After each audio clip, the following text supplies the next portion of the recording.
What's good, everyone? This is DJ's Raw and Cut Truth, giving you the raw content that you deservedly need. Peace and love to everyone. Peace and joy to everyone. Good energy and synergy. I repeat, good energy and synergy. It's going to be a good day. Now, Shedeur Sanders is up for another award. He's named to the Walter Payton FCS Player of the Year Award. For Shedeur Sanders to be named that award, we've heard all the trash talk about his play, that he's an average quarterback. This is what they said before the season started, that he's only starting because of his father instead of his talent. And to see that this brother is getting all these awards is truly gratifying. If you're a JSU fan, you got to be ecstatic. Shedeur is 9 touchdowns away of beating Casey Thurl, aka White Tigers, record with 32 touchdowns. He needs 9 touchdowns left. He has 23 passing touchdowns. This is amazing. Every time Shedeur plays, it seems like he's motivated. He's motivated. He wants to prove a lot of folks wrong. And that fire creates the best champions around throughout all sports. That's what you need to win. But not only his will to win, his leadership. He's not afraid to check players. He's not afraid to state how he feels to his team about the standard of winning. And that's tough to do, especially as a freshman. As you know, in sports, there's a lot of egos. But credit to the Jackson State players for seeing the bigger picture and doing what it takes to win. So the names that have won the Walter Payton FCS Player of the Year Award has been Trey Lance, Jimmy Garoppolo, Tony Romo, Cooper Kupp, and so many more. So many more. That's in the NFL, that used to play in the NFL and dominated the league. So he would be in great company if he wins that award. Now that award, that the winner may be most likely, and it's not even may be, the winner most likely is going to be the Eastern Washington quarterback, just because he's breaking records. I mean, that brother's the truth. But his name being on the finalist list is truly, truly amazing. As for Jackson State,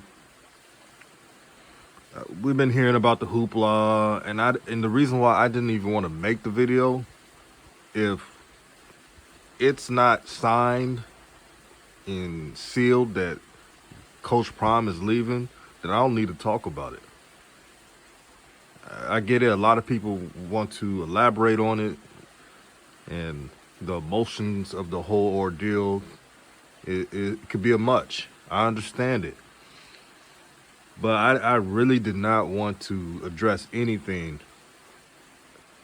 unless it's the real deal. And I know 24/7 Sports, shout out to them, they reported it. So this was actually, I've seen the article to 24/7 Sports before it was even said on YouTube. But I was like, this is what happens. If he did or didn't,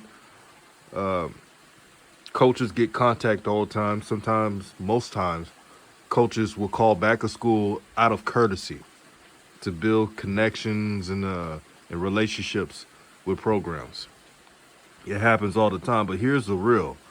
To say that Coach Prime is going to be a finalist of the next coaching search of TCU, that's not true. They're really looking at Bill Napier of Louisiana and Chris Peterson, who used to coach Boise State in Washington. Who else? Sonny Dykes, Kellen Moore, the coach from Coastal Carolina, and Tony Elliott, the respected coach, offensive coordinator in Clemson. Those are the main names. Now, y'all don't want to. If y'all don't want to believe it, so be it. But those are the official names to the coaching search.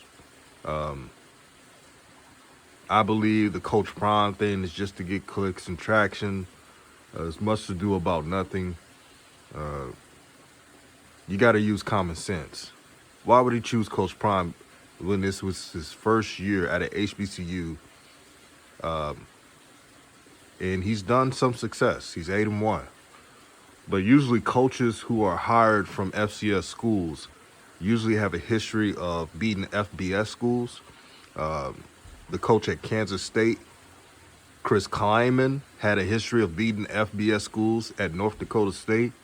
And he had a track record of winning the FCS championship. And that's how he got hired onto Kansas State. And many others who have jumped from FCS to FBS. You literally had to put in some work. Now, I'm not going to be here to say Coach Prime, is he going to ever leave or is he going to stay? I'm not even worrying about that because the importance of it all is that HBCUs are showcased more. And it's really sad. You look at blogs and other media chat sites.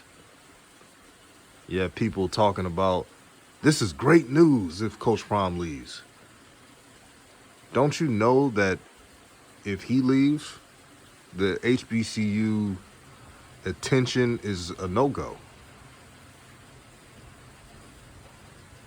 I repeat, the attention that the HBCU, atmosphere right now would be a no-go if Coach Prime is not coaching at JSU. If he's not coaching at an HBCU, I would think they would understand that. All of the other YouTube channels who have started on the rise of Coach Prime coaching JSU, it wouldn't be as popular. This is all common sense. It's not hearsay, it's common sense. So don't underestimate the importance of him coaching. This is not just JSU. This is just for all HBCUs. He's very important. And don't forget that. Lastly, Coach Prime was spotted in practice with an upgraded wheelchair. He seems to be in good spirits. And I'm excited to watch the game. Jackson State versus Southern. It's going to be a physical matchup. And brothers and sisters, we got to make sure that we keep the main thing the main thing. The most important part is to get exposure to these teams and these players. So all the bickering and shine behavior, that's got to go. That's got to go. Lastly, before I go, we got to quit with all this bickering and I want to be right all the time mentality. We got to stop with that because we don't know everything. We're not in the circles. I may give an opinion about a sports topic, but I'm not in the circles. And no one else is who is on YouTube. The people who get paid the big bucks, they know more than us. I know a lot of people don't want to hear that, but it's the truth. And for TCU, their fans and fan base, if you look at the message boards, they don't even want Coach Prime. They're arguing right now as we speak, saying they better not hire him. They don't want a brother coaching their team. And that's just the game within Texas and their schools. Look how they did. I think the brother, Coach Walker, Tomorrow Leader Sports Network, subscribe to his channel, talked about this. How they treated Charlie Strong. Look how they made a mockery out of him. And then fired him to get another coach. He won a couple more games, but he was fired 3 years after that. and they hired another coach. So Texas's problem wasn't even, it wasn't a head coach problem, it was an organization problem. But they blamed it on the brother. This is what you deal with when you go to PWIs. You can no longer be yourself if you're a brother as a head coach at a PWI. That's just the reality of it. Because once you do something outside of the opposing culture, then you're hated on and counted against. This is what goes on. But I wanted to share that with you all. If you're a JSU fan, rep your school no matter what they say, man. Your team is finally winning. It's been since 6 years.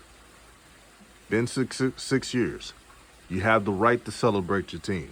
Just like any team, if Texas Southern next season goes 7-3, you think I'm going to go around and hate on them for having success? No. Because I know how tough it is when you root for a school and they're not winning. And they finally win and you're very excited. So never let these shines take your joy. And again, let's be better people. Show love to everybody. Be peaceful. And enjoy sports, like I said earlier in this video. Again, it's sports. It's for fun. So don't take it seriously. And thank you for showing love, everybody. Stay blessed.